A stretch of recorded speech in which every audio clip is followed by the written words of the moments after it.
Hello दोस्तों, आपका स्वागत है हमारे YouTube चैनल क्लास 20 में। इस पे हम आपको बहुत सारी चीज़ें सिखाते हैं दोस्तों। हम आपको टेक्निकल नॉन टेक्निकल के सब्जेक्ट्स पढ़ाते हैं। हम आपको क्लास 11 12th की कॉमर्स और साइंस स्ट्रीम की चीज़ें बताते हैं, सब्जेक्ट्स समझाते हैं आपको अच्छे से। और हम आपको साथ के साथ इंग्लिश और कम्युनिकेशन स्किल्स पे भी आपके काम करते हैं। तो दोस्तों, आप हमारे साथ बने रहिए और स्टार्ट करते हैं रीजनिंग का ये लेक्चर। मैं गुंजन शर्मा, आपका रीजनिंग का टीचर, आपका स्वागत करता हूँ। इसमें हम आपको रीजनिंग की पजल्स करवाते हैं, बहुत सारे टॉपिक्स कराते हैं, कंसेप्ट्स बताते हैं मेनली पजल्स में कि किस तरीके से आपको पजल को अप्रोच करना चाहिए, क्या क्या सटल्टीज़ हैं, क्या शॉर्ट ट्रिक्स हैं जो आप यूज़ कर सकते हैं जिससे आपका टाइम बच सकता है। और ध्यान दीजिएगा दोस्तों, बहुत सारी पजल्स हर एक बैंक एग्ज़ाम में पूछी जाती है। RBI grade B, SBI PO, SBI clerical, RBI assistant, CAT, MAT, और कोई भी आप एग्ज़ाम दें जहाँ पे रीजनिंग अगर सेक्शन है तो वहाँ पे पजल्स पूछी ही जाती हैं। तो आज हम उसका एक मेन टॉपिक करेंगे, जो मेन टॉपिक का नाम है मैचिंग ऑफ डिफरेंट वेरिएबल्स। ध्यान दीजिए, मैचिंग ऑफ डिफरेंट वेरिएबल्स के अंदर हम बात करेंगे आपसे। तो उससे पहले हम ये स्टार्ट करें, मैं आपको बता देना चाहता हूँ कि हमारी वेबसाइट है www.onlinelearningacademy.in। इस पे जाके आप हमारी ऐप, जो कि ऑनलाइन लर्निंग एकेडमी ऐप है हमारी, वो डाउनलोड कर सकते हैं। उस पे हमारे कोर्सेज बाय कर सकते हैं। हम हमारे कोर्सेज में स्टूडेंट के साथ बहुत अच्छे से डेली क्लास लेते हैं और डेली के साथ साथ उनकी प्रैक्टिस करवाते हैं, उनका सडन टेस्ट लेते हैं, उनको पूरी अच्छे तरीके से प्रिपेयर कर देते हैं कि जब वो एग्ज़ाम में जाएं तो उनको सब पहले से आता हो, क्या क्या चीज़ें हैं वो सब पहले से आती हो। इससे क्या होता है कि उनका अच्छा रिज़ल्ट आने के चांसेस बहुत ज़्यादा बढ़ जाते हैं। तो आप भी हमें ज्वाइन कर सकते हैं www.onlinelearningacademy.in पे जाके हमारी ऐप डाउनलोड कीजिए। और साथ ही साथ आप हमारा टेलीग्राम चैनल भी ज्वाइन कर सकते हैं। ध्यान दीजिए, ये हमारे टेलीग्राम चैनल जो है क्लास 20 रीजनिंग, ये आप सर्च कर सकते हैं, आप ज्वाइन कर सकते हैं, जहाँ पे रीजनिंग के सारे टॉपिक्स जो भी हम करवाते हैं वो सब आपको वहाँ पे मिल जाएगा। तो आइए स्टार्ट करते हैं आज की पज़ल, जो कि बहुत इम्पॉर्टेंट पज़ल है। इसको ध्यान से पढ़िए दोस्तों, एक बार के लिए आप ध्यान से पढ़िए और ट्राई कीजिए कि आप इसको कर सकें। अपने आप कीजिए, वीडियो को पॉज करके पूरा सॉल्व करने का ट्राई कीजिए। आपको क्या परेशानी आई ये ध्यान दीजिएगा और फिर हमारा सॉल्यूशन देखिएगा कि हमने कैसे अप्रोच किया है। ये चीज़ ज़रूर से देखिएगा, वीडियो को पॉज करके एक बार आप इसको ट्राई कीजिए। अब आई होप आपने ट्राई किया होगा। आगे देखते हैं।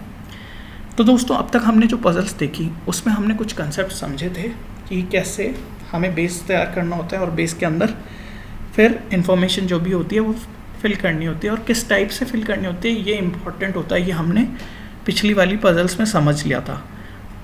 देखिए दोस्तों, इस पजल के बारे में मैं कहना चाहूँगा कि ये मॉडरेट से डिफ़िकल्ट लेवल पे रेट करी गई थी। जब ये एग्ज़ाम में पूछी गई थी स्टूडेंट्स के सामने, जब ये आई तो उन्होंने क्या गलतियां करी, क्या करी, वो हम सब समझेंगे इसी पज़ल में। देखिए, पज़ल बहुत सिंपल है, आप करेंगे तो हो जाएगा, लेकिन आपको ये पज़ल 3 मिनट के अंदर करना है एग्ज़ाम में। क्योंकि अगर आप 3 मिनट के अंदर नहीं कर पा रहे हैं 5 क्वेश्चंस, तो आप पूरा पेपर कैसे कंप्लीट कर पाएंगे, ये आपका टारगेट होना चाहिए। तो हमारा टारगेट ये है कि पज़ल को किसी भी तरीके से 3 मिनट के अंदर करना, कैसे भी। तो हम वो अप्रोच सीखेंगे इसमें। हो सकता है मुझे आपको अप्रोच बताते हुए थोड़ा टाइम लग जाए, वीडियो थोड़ा लेंथी हो जाए, लेकिन उससे फ़र्क नहीं पड़ता। एक बार आपने अप्रोच समझ ली तो आप खुद जब ट्राई करेंगे आपको 3 मिनट से कम लगना ही चाहिए, क्योंकि आप प्रैक्टिस कर रहे हैं और पज़ल 3 मिनट से कम होनी चाहिए। आगे स्टार्ट करते हैं दोस्तों। तो सबसे पहले क्वेश्चन को ध्यान से पढ़ते हैं। तो हम देखेंगे ABCDE are family members of a family. Each one has either son or a daughter। या तो बेटा हुआ है ABCD को या फिर बेटी हुई है। FGHIJ are the names of the offsprings. तो जो बच्चे हैं उनका नाम है FGHIJ। और ये कह रहा है name of the offspring is not necessarily in the same order as that of their fathers. ठीक है, तो आपके पास फादर्स का नाम आ गए, बच्चों के नाम आ गए हैं, 5 हैं यहाँ पे। Only 2 children are of same age. देखिए पहली इन्फॉर्मेशन आई कि only 2 children are of same age, ये हमें इस लाइन में पता पड़ गया। आगे देखते हैं। On the eve of children's day each child got a gift from their grandfather. The gifts given by their grandfather which includes a portable TV. ध्यान दीजिएगा, एक गिफ्ट का नाम पोर्टेबल टीवी भी दिया है, यानी टीवी भी किसी ग्रैंडफादर ने अपने पोता या पोती को गिफ्ट में दिया है। ठीक है, अमंग द पर्सनस, अच्छा यहाँ पे ये भी है कि the gifts given by their grandfather which includes a portable TV were different. तो सबके गिफ्ट्स डिफरेंट है, ये हमें समझ में आ जाता है। Among the persons mentioned above I and J are females. ध्यान दीजिए, इंपॉर्टेंट पॉइंट दे दिया यहाँ पे कि आई और जे क्या हैं, फीमेल्स हैं, बाकी सारे बच्चे जो हैं वो मेल्स हैं। ये चीज़ आपको यहाँ पे गिवन हो गई। अब क्लूज को एक बार ध्यान से पढ़ लेते हैं। F is 1 year younger than J। F जो है वो 1 साल छोटा है J से, 1 ईयर यंगर। ठीक है, J से 1 साल छोटा है। और J who is 1 year younger than B's child. J जो खुद है वो 1 ईयर छोटा है B के चाइल्ड से। अच्छा, B का child who is not H, जो H नहीं है, ये हमें पहली लाइन से पता पड़ता है दोस्तों। पहली लाइन को हमने इजीली पढ़ लिया। तो ध्यान दीजिएगा हमारे पास अब तक क्या क्या इन्फॉर्मेशन आ गई। अगर पहले क्लू पे रुक के मैं आपसे पूछूं कि क्या क्या इन्फॉर्मेशन आ चुकी है तो देखते हैं। मेंबर्स ऑफ फैमिली के नाम आ गया, उनके सन और डॉटर के नाम आ गए आपके पास। ठीक है, हमें ये पता पड़ा है कि उनकी एज का भी जिक्र हुआ है, क्योंकि बार बार अगर हम क्लू देखें यंगर और एल्डर की बात करिए, ओल्डर की बात करिए यहाँ पे, तो इससे ये समझ में आता है हमें कि एक फैक्टर वो भी आएगा एज का। और मेल और फीमेल की भी बात की गई है और गिफ्ट्स की बात की गई है। तो जो हम बेस बनाएंगे उसमें ये सभी चीज़ें इंक्लूड होंगी। हमें एक रफ चीज़ ये माइंड में दिख रही है। आगे इन्फॉर्मेशन पढ़ते हैं। D's child is older than the one who got a VCD player. D का बच्चा VCD प्लेयर जिसको मिला है गिफ्ट में, उससे बड़ा है। कितना बड़ा है? 1 साल 2 साल नहीं दे रखा, बस बड़ा है ये दे रखा है आपको। आगे चलते हैं। सी के चाइल्ड को was given a transistor as a gift. ये डायरेक्ट इन्फॉर्मेशन दी गई है आपको ही। H is 1 year older than the girl who got a harmonium. उस गर्ल से 1 साल बड़ा है जिसको हारमोनियम मिला है। H जो है उस गर्ल से 1 साल बड़ा है। ठीक है, लेकिन H जो है वो 1 ईयर यंगर है देन A's चाइल्ड। और A के चाइल्ड की उम्र दे दी आपको 14। देखिए 14 देते ही H की उम्र आ गई 13, और जो गर्ल जिसके पास हारमोनियम है उसकी उम्र आ गई 12। ये आपको यहाँ पे दिख रहा है। ठीक है, कोई बात नहीं, आगे चलते हैं। अभी देखते हैं, इस सब इन्फॉर्मेशन को लिखना है हमें, अभी लिखेंगे। अभी हम जब सॉल्व करने के लिए दिखाऊंगा तब दिखेंगे, अभी अपन पढ़ रहे हैं सिर्फ। आगे देखते हैं। Each child who was given VCD player. ध्यान दीजिए, VCD प्लेयर ई के चाइल्ड को मिला है। ये भी एक डायरेक्ट इन्फो है यहाँ पे, आपको इसी तरीके से ध्यान देना है। Is 2 years younger than I. तो वो आई से छोटा है, 2 साल छोटा है ई का child. I was given neither cellular phone nor harmonium. तो ध्यान दीजिएगा 2 गर्ल्स कौन सी थी? आई और जे थी, और आई को हारमोनियम नहीं मिला है। इसका मतलब जे वो गर्ल है जिसको हारमोनियम मिला है, और वो उससे H 1 साल बड़ा है, यानी H जो है J से 1 साल बड़ा है। ये हमें क्वेश्चन पढ़ते ही एक बार के लिए चमकता है, इजीली चमकता है, इसमें कुछ हमने ज़्यादा नहीं किया है। तो एक बार के लिए हम इसको यहीं पर ध्यान देते हैं, इसके आगे सॉल्व करने पे ध्यान देते हैं कि हमारा बेस जो होगा उसमें हमें 5 मेंबर्स लिखने पड़ेंगे। सन डॉटर का, मेल फीमेल का, एज का, ठीक है, और गिफ्ट्स का कॉलम बनाना पड़ेगा। ये हमें समझ में आता है इससे। इसके आगे चलते हैं और सॉल्यूशन देखते हैं अब कैसे अप्रोच करनी है, ये समझेंगे हम। हाँ तो दोस्तों देखते हैं, हम सॉल्यूशन पे आते हैं जैसे ही। तो सॉल्यूशन को ध्यान से एक बार लिखने से पहले इन्फो को हम अच्छे से लिख लेते हैं। 5 मेंबर्स हो गए, ऑफस्प्रिंग्स हो गए, आई और जे फीमेल हो गए, 2 चिल्ड्रन जो हैं वो सेम एज के हो गए। ये भी हमें यहाँ पे पता पड़ गया कि 2 जने सेम एज के हैं, ये चीज़ समझ में आ रही है। आई और जे फीमेल हैं, ये भी हमें पता पड़ गया, ठीक है। 5 गिफ्ट्स, अगर आप ध्यान से देखेंगे तो जो गिफ्ट्स गिवन हैं वो यही है। हारमोनियम गिवन है एक ऑप्शन आपको, एक ऑप्शन सेल्यूलर फ़ोन का गिवन है, ट्रांजिस्टर का गिवन है, वीसीडी का गिवन है, टीवी का गिवन है। एज पे बात करेंगे हम, एज को सॉल्व करके फिर उसमें एज चाइल्ड की एज सीधे दे रखी है 14 और बाकियों की भी दे रखी है। तो जब इस प्रॉब्लम को ध्यान से देखेंगे तो यहाँ पे ऑर्डर भी इन्वॉल्व है, एज का ऑर्डर हमें सेट करना होगा। तो ये ऑर्डरिंग की भी पजल है, मैचिंग ऑफ डिफरेंट वेरिएबल के साथ कंबाइंड में। ध्यान से देखते हैं दोस्तों, आगे चलते हैं क्या करना है हमें। इसमें हमने ये सारे लिख लिए। अब जो भी इंफॉर्मेशन हमें गिवन थी, अगर मैं उसको डायरेक्ट लिखने जाता हूँ, डायरेक्ट सॉल्व करने जाता हूँ, तो लेट्स से मैं सबसे पहले मेंबर्स के नाम डाल देता हूँ, सारे जो भी हमारे मेंबर्स हैं। तो ABCDE को मैंने यहाँ पे इजीली इस कॉलम में लिख दिया। सॉल्व करने के लिए मैंने इस कॉलम में लिख दिया और अभी उनके बच्चे को हिसाब से सेट कर लेंगे। अब ध्यान दीजिए, जो A का चाइल्ड है वो 14 साल का, ये इन्फॉर्मेशन गिवन है। B का 13 का हो जाएगा। C का जो है ट्रांजिस्टर लेता है, ट्रांजिस्टर उसका गिफ्ट है। E के गिफ्ट VCD है। I से 2 साल छोटा है तो I नहीं हो सकता, ऑफस्प्रिंग E का। सिमिलरली आप ध्यान देंगे तो A और B के ऑफस्प्रिंग H नहीं हो सकता, ये हमें क्लियर पता पड़ता है इससे। H नहीं हो सकता, किसी भी केस में H नहीं हो सकता। ये जिस तरीके से अगर हम इस तरीके से नोट डाउन करेंगे और सॉल्व करने बैठेंगे तो दोस्तों ये गलत अप्रोच है, ये बिल्कुल गलत अप्रोच है। क्योंकि इस अप्रोच में प्रॉब्लम क्या है दोस्तों, कि जब भी हम इस अप्रोच को फॉलो करते हैं इस तरीके से, तो इस अप्रोच को फॉलो करते ही प्रॉब्लम क्या हो जाती है कि आगे हमें केसेस बनाने पड़ जाते हैं। हमें एक बार H यहाँ लेके सॉल्व करना पड़ेगा, एक बार H यहाँ लेके सॉल्व करना पड़ेगा, एक बार H यहाँ लेके सॉल्व करना पड़ेगा। हमें देखना पड़ेगा कि H एग्जैक्टली है कहाँ, कौन से केस बनेंगे, क्या वो C की जगह आएगा कि नहीं आएगा, D की जगह आएगा कि नहीं आएगा, उसका ऑफस्प्रिंग होगा कि नहीं होगा, ये चीज़ें देख के हमें सॉल्व करना पड़ेगा। तो इस तरीके से हमारे पास केसेस बनेंगे जो हमारे लिए सही नहीं है दोस्तों। ये अप्रोच हमारी गलत है, इस अप्रोच से हम नहीं जाएंगे, क्योंकि अगर इस अप्रोच से हम जाएंगे तो हम फंस जाएंगे, हमें बहुत प्रॉब्लम होगी, क्वेश्चन सॉल्व नहीं होगा। तो अब हम सही अप्रोच सीखने से पहले जितनी भी इन्फॉर्मेशन हमें गिवन है उसको एक बार देख लेते हैं।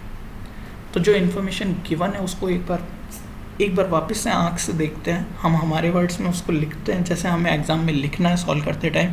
क्योंकि देखिए आपको बार बार क्वेश्चन नहीं पढ़ना पड़ता है, तो आपको उतारना पड़ता है अपनी लैंग्वेज में। अपनी लैंग्वेज में लिखना बहुत ज़रूरी है, आप उसको ध्यान से देखिए हमने कैसे लिखा है। तो वो ये कहता है कि J से B का चाइल्ड जो है वो 1 ईयर बड़ा है J से, और J खुद F से 1 ईयर बड़ा है। ये हमने यहाँ लिख दिया। ये सबसे पहली इन्फॉर्मेशन हमें गिवन थी जो हमने लिख दी। फिर ऐसे ही C's चाइल्ड ट्रांजिस्टर है, ये इन्फॉर्मेशन हमें गिवन है। C का चाइल्ड को ट्रांजिस्टर एज ए गिफ्ट मिला है। B जो है वो H नहीं होगा, B का चाइल्ड जो है वो H नहीं होगा। ये चीज़ हमें पहली ही इन्फॉर्मेशन में इसके साथ गिवन है। आगे देखते हैं दोस्तों, नेक्स्ट इन्फॉर्मेशन क्या गिवन है। A का चाइल्ड जो कि 14 साल का है, A का चाइल्ड जो है वो 14 साल का है, H से 1 साल बड़ा है, तो H हो गया 13 साल का। ठीक है। Girl whose gift is harmonium, ये हमने फाइंड कर लिया था दोस्तों, जब हमने पढ़ा था क्वेश्चन तभी हमें पता पड़ गया था कि कौन सी गर्ल को हारमोनियम मिला है एज ए गिफ्ट, वो हमने फाइंड कर लिया था। तो ये ध्यान देने वाली बात है यहाँ पे। एच जो है वो 13 साल का हो गया, girl whose gift is harmonium वो 12 साल की हो गई है, जो कि आई नहीं है क्योंकि आई को हारमोनियम एज ए गिफ्ट नहीं मिला है। जब ये देखते हैं तो जे को मिला है, तो जे वो गर्ल हो गई है। यहाँ पे मैं जे लिख के भी सॉल्व कर सकता हूँ, ठीक है। आगे देखते हैं, ई के चाइल्ड को VCD एज ए गिफ्ट मिला है, ये इन्फॉर्मेशन भी हमें गिवन है। ई के चाइल्ड को VCD एज ए गिफ्ट मिला है, ठीक है। आई का चाइल्ड जो है वो ई के चाइल्ड, आई जो है वो ई के चाइल्ड से 2 साल बड़ा है दोस्तों, 2 साल बड़ा है। ये इन्फॉर्मेशन भी हमने यहाँ नोट डाउन कर ली। तो एक तरीके से लगभग सारी इन्फॉर्मेशन हमारे पास हो ही गई है। जो हमने नोट डाउन करनी है वो हमने नोट डाउन कर लिया। आई के पास हारमोनियम और सेलफोन दोनों नहीं है, ये चीज़ें हमें पता पड़ गई। इससे हम पहले एक बार ऑर्डर सेट करते हैं, लेट्स सपोज, क्योंकि दोस्तों हमारे पास ये चीज़ें थी, हम इनको नोटिस करते हैं। 20 चाइल्ड JF और ए का चाइल्ड H, और क्योंकि ये J आएगा यहाँ J, तो मैं इसको कंबाइंड करके लिख सकता हूँ दोस्तों। इसको कंबाइंड करके अगर मैं लिखता हूँ तो वो इस तरीके से बन जाता है दोस्तों। एज चाइल्ड को मैं सबसे आगे लिख देता हूँ, ए का चाइल्ड जो 14 साल का है, फिर H है जो 13 साल का है, फिर J है जो कि गर्ल है और हारमोनियम उसका गिफ्ट है।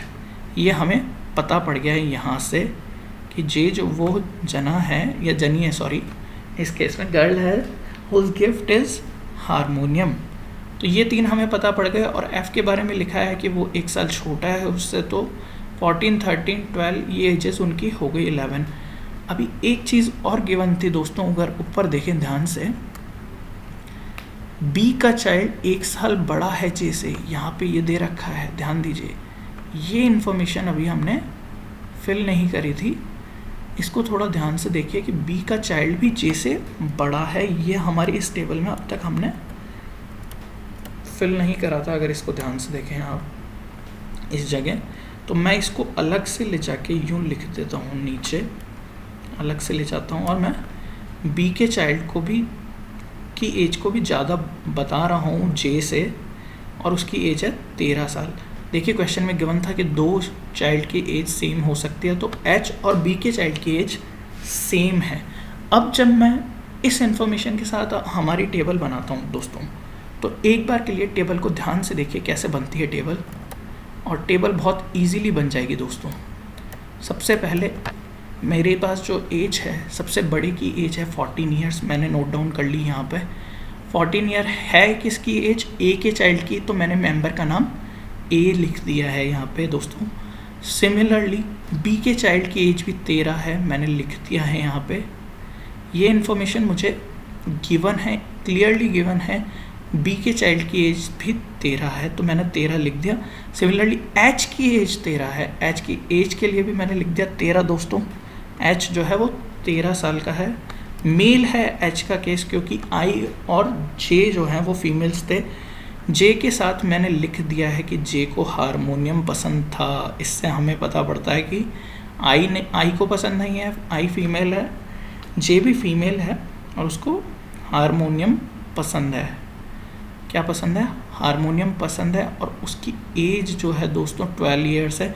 ये क्लियर है, जे का केस लगभग भरा हुआ है। अगर हमें पता पड़ जाए यहाँ पे कौन आएगा, तो जे का केस लगभग पूरा हो रहा है दोस्तों। आगे देखते हैं एफ़ के केस में। एफ़ 11 साल का है, मेल है, ये चीज़ हमें पता पड़ रही है यहाँ पे। इसके बाद जो रिमेनिंग इन्फॉर्मेशन है, अब हम उसको नोट डाउन करेंगे और उसको लेके सॉल्व करेंगे। देखिए पहली इन्फॉर्मेशन जो आ रही है इसके बाद, वो आती है दोस्तों डी का चाइल्ड जो है, डी का चाइल्ड वो ओल्डर है वीसीडी प्लेयर वाले से। ध्यान दीजिएगा, ये बहुत इम्पॉर्टेंट इन्फॉर्मेशन है दोस्तों। ये अभी आई है हमारे पास क्योंकि इसका अब काम आया है, इसलिए हमने इसको यहाँ लिखा है। डी का चाइल्ड जो है वो वीसीडी प्लेयर जिसके पास है उसके उस जने से बड़ा है, ओल्डर है। कितना बड़ा है ये नहीं पता है, लेकिन हमें अब सारी एजेस पता है लोगों की, तो हम समझ सकते हैं कि कितना बड़ा होगा। दूसरी चीज़ हमें जो गिवन है, ई के चाइल्ड के पास वीसीडी प्लेयर है, यानी डी का चाइल्ड जो है वो ई के चाइल्ड से बड़ा है, ये हमें पता पड़ता है। और ई के चाइल्ड के पास वीसीडी प्लेयर है। इन दोनों इन्फॉर्मेशन को लेके अगर मैं चलता हूँ, ध्यान दीजिएगा दोस्तों, अगर इन दोनों इन्फॉर्मेशन को लेके मैं चलता हूँ, इससे मेरा क्वेश्चन लगभग पूरा सॉल्व हो जाएगा, कुछ करना ही नहीं पड़ा। जैसे ही मैं ध्यान दूंगा, अब ध्यान दीजिए, इसमें मुझे फिल कराना है ई का चाइल्ड कौन है, जिसको वीसीडी प्लेयर मिला। देखिए ध्यान दीजिए, ई इनसे ऊपर तो आ नहीं सकता, ई का चाइल्ड यहाँ तो आ ही नहीं सकता है, तो ई के चाइल्ड के लिए स्पेस जो बचती है वो तो या तो यहाँ बचती है या फिर यहाँ बचती है। अब ई के चाइल्ड के पास वीसीडी प्लेयर है, तो वीसीडी जो है वो या तो यहाँ आ सकता है या तो यहाँ आ सकता है, लेकिन यहाँ आएगा नहीं दोस्तों, क्योंकि यहाँ इसलिए नहीं आ सकता क्योंकि जो हमारा क्लू है वो ये कह रहा है कि डी का चाइल्ड वो बड़ा है और हमने एज के अकॉर्डिंग इस कॉलम में सजा रखा है हमारी टेबल में। तो ध्यान दीजिएगा, यही इम्पॉर्टेंट पॉइंट है कि ई जो है वो यहाँ लिखा जाएगा और डी जो है वो यहाँ लिखा जाएगा। जैसे ही ये चीज़ हमें समझ में आई, ई के चाइल्ड के साथ हम लिख देंगे यहाँ पे वीसीडी प्लेयर और हम टेबल फिल कर देंगे। आगे के लिए इन्फॉर्मेशन मैंने रिपीट करी है, ये जो बाकी बची इन्फॉर्मेशन है उसको यहाँ पे लिखा गया है, लेकिन अभी इसको हम देखते हैं एक बार। तो जैसे ही हमने ये फिल किया तो ई को हमने यहाँ फिल कर दिया। अब क्योंकि ई यहाँ फिल हो गया है, वीसीडी प्लेयर यहाँ फिल हो गया है। क्लियर है ये दोस्तों, ये चीज़ कंफर्म हो गई। जैसे ही वीसीडी प्लेयर मैं यहाँ फिल कर देता हूँ। अच्छा दोस्तों, एक इन्फॉर्मेशन ये भी गिवन थी यहाँ पे कि आई का चाइल्ड जो है, आई जो है वो ई के चाइल्ड से बड़ा है। अब आई जो है ई के चाइल्ड से बड़ा होने के लिए दोस्तों या तो यहाँ आ सकता है या तो यहाँ आ सकता है, क्योंकि यही दो गिवन है। लेकिन ये भी कहा गया है कि आई जो है वो 2 साल ही बड़ा है, 2 साल बड़ा है। कितना बड़ा है? बड़ा है 2 साल। ये इन्फॉर्मेशन गिवन थी यहाँ पे दोस्तों, ये इन्फॉर्मेशन गिवन थी। ये भी हमने इसी पॉइंट में फिल कर दी कि 2 साल बड़ा होने के लिए, क्योंकि ई का चाइल्ड हमारा सबसे नीचे आ गया, अब तो 2 साल बड़ा होने के लिए उसको 13 साल का होना पड़ेगा आई को। तो आई यहाँ फिल हो गया। आई यहाँ फिल होते ही जी जो है रिमेनिंग हमारा वो यहाँ फिल हो जाएगा अपने आप। ये ध्यान दीजिएगा दोस्तों, ये भी हमने यही कर लिया। तो आई को हमने यहाँ फिल करा दिया और उसकी वजह से जी जो है वो यहाँ फिल हो गया अपने आप। अब हमने मेल और फीमेल, क्योंकि आई फीमेल है, ये हमने सारे उसके आगे लिख दिए, कौन मेल है कौन फीमेल है, ये सब हमने जॉट डाउन कर दिया हमारी टेबल में। आगे देखते हैं दोस्तों, आगे देखते हैं क्या इन्फॉर्मेशन बच रही है। अब ध्यान दीजिएगा, सी के चाइल्ड के पास ट्रांजिस्टर है। देखिए जब मैंने ई और डी में कंपैरिजन किया था तो मैंने डी को फिल नहीं किया है अभी तक, क्योंकि डी यहाँ भी आ सकता है, डी यहाँ भी आ सकता है। ये गलती हो जाती है दोस्तों, आपको पता नहीं पड़ता है एग्ज़ाम में। ये गलती छोटी सी गलती है लेकिन हो जाती है। क्वेश्चन बहुत आसान दिख रहा है लेकिन ये गलती होते ही बहुत बड़ा हो जाता है क्वेश्चन। तो सी के चाइल्ड को हम कह देते हैं कि उसको ट्रांजिस्टर चाहिए। ट्रांजिस्टर के लिए एक ही स्पेस बाकी, अब ये वाली ट्रांजिस्टर यहाँ आ सकता है सी के साथ, तो सी यहाँ आ जाएगा और डी यहाँ आ जाएगा दोस्तों। ये हमें अब दिख रहा है। इसके बाद सी यहाँ आ जाएगा और डी यहाँ आ जाएगा। और एक चीज़ और हमें जो अगले स्टेप में हम देखेंगे, पहले सी के चाइल्ड को फिल कर देते हैं। अभी सी के चाइल्ड एच हो गया और उसके पास ट्रांजिस्टर है, ये हमें नज़र आ गया। क्योंकि सी यहाँ आ चुका है तो डी क्लियरली यहाँ आ ही गया है दोस्तों। अब हमारे कॉलम्स के हिसाब से देखें तो ये फिल हो चुका है, ये फिल हो चुका है दोस्तों, ये वाला कॉलम भी फिल हो चुका है, ये दोनों भी फिल हो चुके हैं, इधर वाले भी, ये वाला भी फिल हो चुका है। अब बस गिफ्ट वाला कॉलम बचा है और हमें पता है आई के साथ सेलुलर फ़ोन नहीं आता है, तो सेलुलर फ़ोन कहाँ आ जाएगा? वो यहाँ आ जाएगा दोस्तों जी के सामने। बस यही थी, आई के साथ सेलुलर फ़ोन और हारमोनियम नहीं आता है दोस्तों। ये चीज़ देखते ही हमारा काम बन जाता है और हमारी टेबल कंप्लीट हो जाती है दोस्तों। आप ध्यान दीजिए, टेबल हमारी कंप्लीट हो जाती है दोस्तों। सेलुलर फ़ोन को मैं ऊपर लिख दूंगा, ये कॉलम मेरा पूरा फिल हो चुका है दोस्तों। सिमिलरली सारी चीज़ें अपनी जगह आ चुकी है। ये बहुत इजीली 2-3 मिनट में ही सॉल्व करने का खेल है। मैंने आपको समझाने के लिए बताया इसलिए मुझे टाइम लग रहा है, अदरवाइज़ इसको आप विद इन 3 मिनट्स कर सकते हैं। कुछ नहीं करना, आपकी अप्रोच अगर सही होगी तो ये क्वेश्चन अपने आप फिल करते जाएंगे। देखिए, इन्फॉर्मेशन को लिखना भी इम्पॉर्टेंट है और उसको फिल करना भी इम्पॉर्टेंट है। इन्फॉर्मेशन को क्वेश्चन से पढ़ के समझना भी इम्पॉर्टेंट है। ये 3 स्टेप्स अगर आपने सही से कर लिए तो दोस्तों आई गारंटी कि आपकी पजल हमेशा सही ही होगी। इस पे बेस्ड जो क्वेश्चंस हैं उनको एक बार हम देख लेते हैं दोस्तों। हाँ दोस्तों, अब हम क्वेश्चंस देख लेते हैं। क्वेश्चंस में हमारे पास जो क्वेश्चंस अवेलेबल हैं दोस्तों, क्वेश्चंस में जो क्वेश्चंस अवेलेबल हैं वो देखते हैं। Who among the following is the youngest among all children. तो यंगेस्ट कौन है दोस्तों? यहाँ पे यंगेस्ट एफ है दोस्तों। एफ आप टेबल पे जाके देख सकते हैं वापस से कि एफ जो है वो यंगेस्ट है दोस्तों, यंगेस्ट। इस केस में एफ जो है वो यंगेस्ट निकल के आ रहा है, हमारा आंसर एफ हो जाएगा।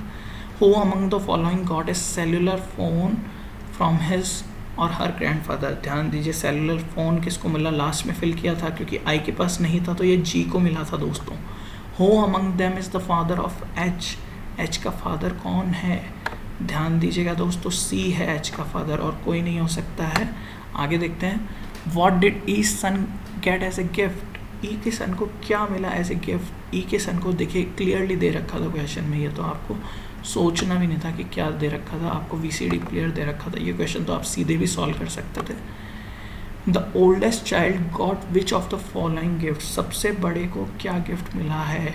ये हमने सबसे लास्ट में फिल किया था, सेलुलर फ़ोन जो है वो गिफ्ट में मिला है दोस्तों। तो अब आप देख सकते हैं क्वेश्चन कितना भी टफ आए, कैसी भी पजल आए, बहुत इजीली सॉल्व की जा सकती है। आपको सिर्फ दोस्तों ये ध्यान देना है कि क्या अप्रोच रहनी चाहिए। अगर आप गलत अप्रोच लेके केसेस बनाते रहेंगे तो केसेस बनते ही जाएंगे और वहाँ पे सॉल्व करना है आपको 3 मिनट में।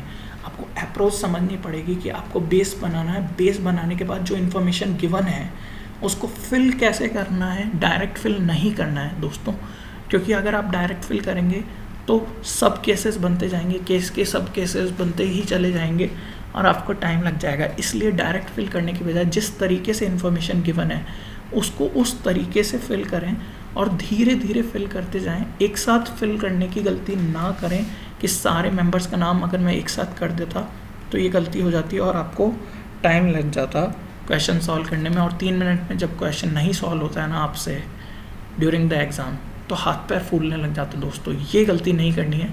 ये गलती ना करके आप इजीली अप्रोच करें और क्लियरली आप सॉल्व कर लेंगे। तो दोस्तों हमारे चैनल को सब्सक्राइब कीजिए, सब्सक्राइब करना बिल्कुल ना भूलें क्योंकि सब्सक्राइब करना ज़रूरी है दोस्तों। हमारी नोटिफिकेशन वगैरह बेल को प्रेस कर दीजिए जिससे आपको हमारी अपडेट्स मिलते रहें। थैंक यू दोस्तों। आगे भी हम आपके लिए पजल लेते आएंगे बहुत सारे।